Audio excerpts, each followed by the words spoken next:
Praise the Lord. നല്ലൊരു നാളെ ആണ്ടവർ കൊടുത്തക്കായി നാം സ്തോത്രം ചെയ്യുவோம். இந்த கால நேரத்தில் ஆவியானவர் நம்மோடு பேசுகிற வேத பகுதி எபேசியர் 1ஆம் அதிகாரம் 3ஆம் வசனம். The book of Ephesians chapter 1 verse 3. நம்முடைய கர்த்தராகிய இயேசு கிறிஸ்துவின் பிதாவாகிய தேவனுக்கு ஸ்தோத்திரம். அவர் கிறிஸ்துவுக்குள் உன்னதங்களிலே ஆவிக்குரிய சகல ஆசீர்வாதத்தினாலும் நம்மை ஆசீர்வதித்திருக்கிறார். ஹல்லேலூயா. எவ்வளவு அருமையான வசனம்.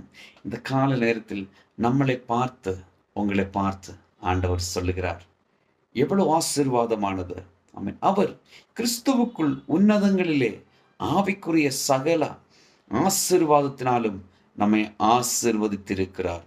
ஆவிக்குரிய, அதாவது தேவ பிள்ளையே, நாம் தேவனோட சமூகத்தில் நெருக்கமாக இருக்கும் பொழுது, தேவனோட கூட ஆவியில் ஜெபிக்கும் பொழுது, ஆவியில் ஜெபிக்க ஆராதிக்கும் பொழுது கர்த்தர் நம்மளுக்காக ஆசீர்வாதங்களை தர வல்லமையுள்ளவராக இருக்கிறார். இந்த நாளிலே அந்த ஆசீர்வாதத்தை பெற்றுக்கொள்ளும்படிக்கு நாம் ஆயத்தமாவோம். இந்த வசனத்தை போல என்னுடைய வாழ்க்கையை மாற்றும், என்னுடைய குடும்பத்தை மாற்றும், என்னுடைய பிள்ளைகளை மாற்றும்னு சொல்லி நாம் ஜெபிப்போம்.